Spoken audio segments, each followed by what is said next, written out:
Mary Sue, a name that strikes fear into the hearts of both readers and creators. Around the early 2000s and into the 2010s, Mary Sues were everywhere. It seemed like no fandom was safe from either the Sues or their hate brigades.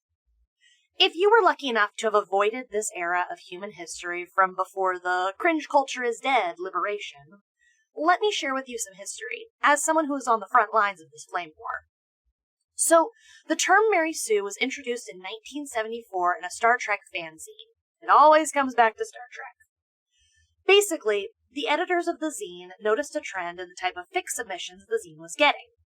The stories would feature a young, beautiful, often female new recruit with implausible skill and finesse in almost anything she set out to do, including capturing the hearts of one or all of the big three, Spock, Kirk, or McCoy, whether she intended to or not. This trend in the zine's submissions led the editors to publish A Trekkie's Tale, a 300-something word parody fic making fun of this emerging trope. In this fic, we meet Lieutenant Mary Sue, the youngest lieutenant in the fleet, only 15 and a half years old. Yes, the original Mary Sue was a parody Sue. The world keeps turning. Anyway, the original fic reads less like a story and more like a beat-for-beat synopsis of a fic, just describing plainly what happens next with only a little bit of dialogue here and there to really drive home the OOC shenanigans of the canon characters as they're warped by the weird gravitational pull of this strange minor child. Anyway, Mary Sue saves the day, dies at the end tragically, and is mourned by all. Pandora's box has been opened, paving the way for all the ebony darkness dementia-raven ways of the world to conquer DeviantArt. And conquer they did. They were inescapable, and they were beloved until they were despised, and then beloved again, as we shed our cringe culture chains and ushered in a new era with sparkle dogs abound. But in the 2000s especially, it seemed like everyone was making sky blue, unicorn horn, seven-tail, rainbow-haired, one angel wing having, one demon wing having, all-powerful teenage dog girls. Which, wait, hold on. Is Neo a Mary Sue? Right, sorry. Neo is the main character of this hypothetical JRPG/visual novel that I'm developing, called StarSwallower. The story of StarSwallower, the short of it at least, is that there's a world called Furrys, and at the center of the planet is this solid gem core of magic called the Star. Neo is a recent graduate of a magic school, and so she and her class make a pilgrimage down to the Star so they can receive their magic superpowers, known as Star Gifts, to complete their magical training. However, when Neo approaches the Star to receive her Star Gift, she accidentally absorbs the entirety of the Star into herself, and with it the source of all magic in the world. But that's not all. She also releases the evil dark mage Eon, who had been trapped in the Star for centuries. Now, Neo and her friends are on the run, both from Eon and the rest of the world who wants Neo to put the Star back at all costs. That's StarSwallower in a nutshell. But wait, there's a twist. That whole story I just told you, it's actually the creation of a teenage girl named Vixie, who's our other protagonist. Vixie is a normal teenager in a normal world. No magic, no fantastical adventures, just regular high school and routine. She writes the story of StarSwallower and plays with her OCs to cope with the stress she's under as a lonely teen without many friends. Neo and all of her friends are Vixie's creation, and as such, Vixie's life is reflected through her art.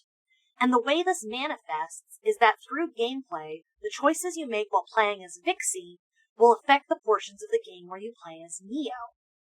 In this way, Vixie and Neo are connected, creator and creation, mirror and reflection. But in the course of all of her coping and throwing every cool idea at the wall to see what sticks, did Vixie make Neo a Mary Sue? Okay, hold on, I need to work through this. Before we can definitively know whether or not Neo is a Mary Sue, we have to know the prerequisites of what it is we're labeling her, right? But that's the thing. Mary Sue is actually a notoriously hard label to pin down properly. Since it's a category of trope applied to a fictional character, There has to be certain hallmarks that clue the audience into the fact that they're seeing a Mary Sue character. And the thing is, those hallmarks, all those markers that define a trope, are so broad for a Mary Sue that it's hard to find characters that perfectly, properly encapsulate the genre. I mean, sure, we have our Mary Sue classic, Lieutenant Mary Sue, but she was the atom, the progenitor around which all other definitions of Mary Sue evolved from and built upon. The trope has evolved. Do you get what I'm saying? Back when it was just in Star Trek zine circles, it meant that specific kind of wish fulfillment author insert OC, who wanted to smooch Spock, McCoy, or Kirk into flanderization. But now that it's in wider fandom circles, it includes poorly written characters, cliched characters, any kind of author avatar, idealized, infallible power fantasies, center of attention, spotlight-stealing characters, and even just characters people plain out don't like, regardless of any other Sue-like traits they might be toting. If we're going to define a character as a Mary Sue, which definition do we use? By what metric do we judge a character's Sue-ness? Especially when that metric includes what feels like the entire breadth of human opinion. What objective metric even is there? Maybe I'm coming at this question all wrong. Why don't we just start by working through Neo's backstory, her personality, her role in the story, and then we can take it from there. Maybe we'll find the smoking gun that way. So, Neo grew up like middle class, upper middle class, in the city where the magic school is located. I still don't have names for the Magic Academy or the city. Don't look at me. Actually, you know what? Pausberg. The city is named Pausberg. Anyway, Neo grew up with a pretty average life for a middle-class family in the city. Her parents were normal? Like, here's the thing. Neo's parents and her childhood are so inconsequential to the story, I've literally never thought about it. She's basically grown and living on her own in the dorms of the Magic Academy when the story starts, and has been for several years now. So, what role even is there for her parents to play in her story? The closest familiar relationship she has is with Skylar anyway, and she and her brother, that's Skylar, he'll get his own video soon. They got along fine? Like, just fine. A few sibling fights here and there, and while they weren't the best of friends or anything, they got along just fine. Honestly, before the story started, the two of them were living their lives in completely different circles. And it wasn't until the events of the story started bringing them together that they really started to develop that sense of sibling loyalty and devotion to each other. That's the most interesting thing I have to say about the entirety of Neo's family dynamic, actually. Just, she didn't used to be friends with her brother, and then she went on an adventure with him, and now they're really close. And I don't know, what else do you want me to say? Okay, so what about her personality? There's got to be something that beats the Mary Sue allegations there, right? Because right now, it's looking like the classic Sue trope of perfectly average girl who didn't know she had an all-important cosmic destiny to achieve. So what's Neo like? How does she respond to situations and people around her? Well, again, Neo's kind of just normal. She likes magic and her friends, and she doesn't really like mean people, and she doesn't really have something that defines her, like a major trait or quirk that stands out. And, okay, let's be reasonable here. That's kind of what you want out of an RPG protagonist, right? You want kind of a blank slate for people to project onto. So Neo being somewhat wooden isn't quite the death knell we think it is. And it's not like she's just blankly ever smiling in the face of everything, like the protagonist of Pokemon Sun and Moon is. She does react to things reasonably. She's angry when she finds out the first boss of the game has been abusing townsfolk. She's afraid when her powers flare up and she can't control them. She's happy when her friends succeed and do something cool. She's sad when Sebastian suffers from his mysterious illness. And as the game progresses and we get to know Neo more, that personality shifts and changes to adapt to the world around her as Vixie writes it. Neo develops into the kind of protagonist that would fit the story Vixie is writing, depending on the direction Vixie's life moves in, and the events that inspire her to cope through her fiction. I can't say too much more because each of the routes that affect Neo's personality and characterization are going to get their own separate videos, but... here's the thing about Neo's backstory. She really was just kind of average until the inciting incident of the story. That is, her swallowing the star. She ate it.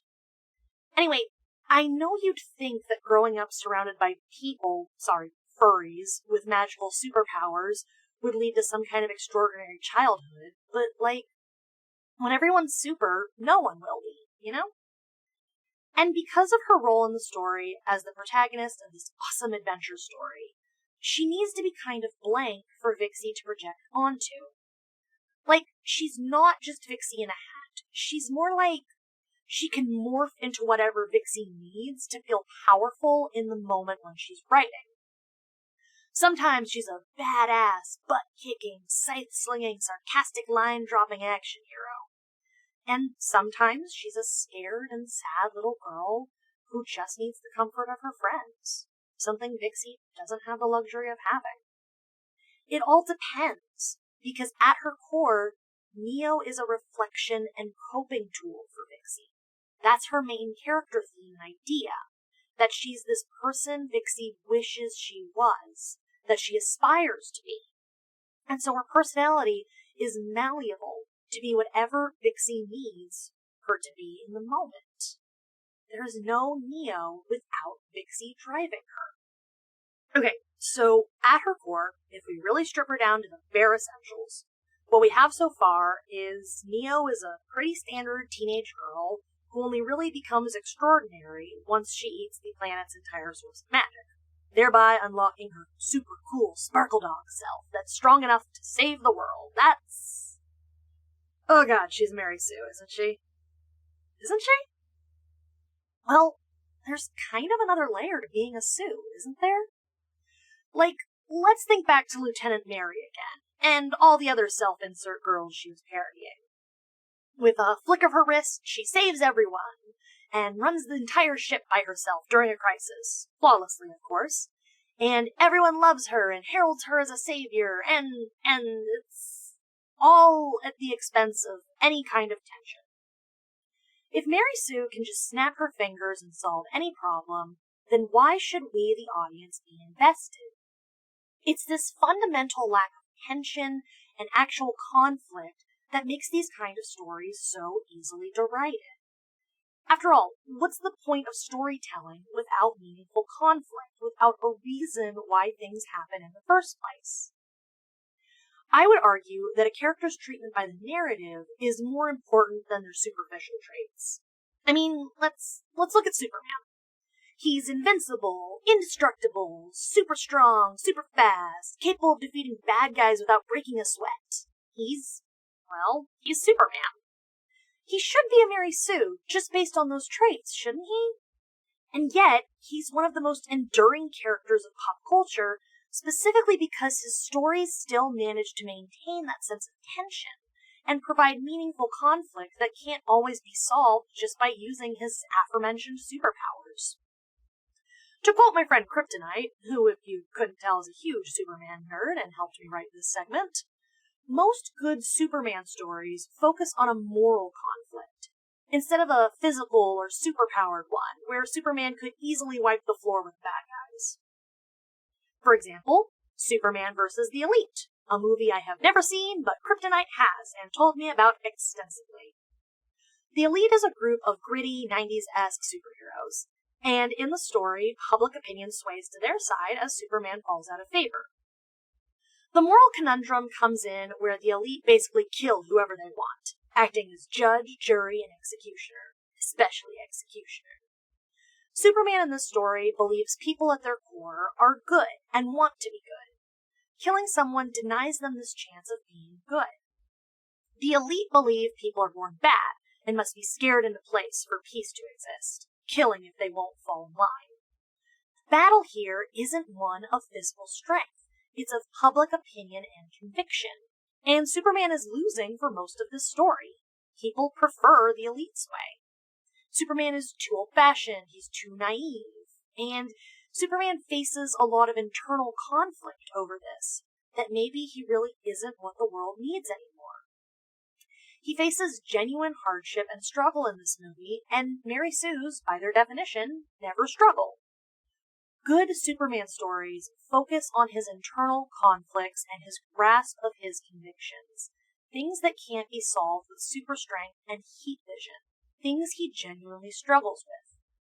If Superman truly were a Mary Sue, the narrative would constantly be framing him to highlight his exceptional qualities, to make him larger-than-life powerful all of the time, and he would never be challenged in this way. He would never be shown to be fallible, to be capable of error. Because I think that's the thing that makes a character not just poorly written, or cliched, or an idealized, infallible power fantasy, but a true Mary Sue. The way the narrative treats them as always correct, always capable, and most importantly, always cool. A Mary Sue takes rule of cool to its evil extreme, always invoking just how perfectly badass she is, at the expense and to the detriment of all else. The plot, the characters, and most importantly, the audience. A Mary Sue fundamentally derails the story being told, and she isn't harmonious with the universe she claims to be a part of. I'll drop the bit now. Look, it's obvious. Neo was very clearly inspired by Sparkle Dog Mary Sue OCs of the 2000s and 2010s.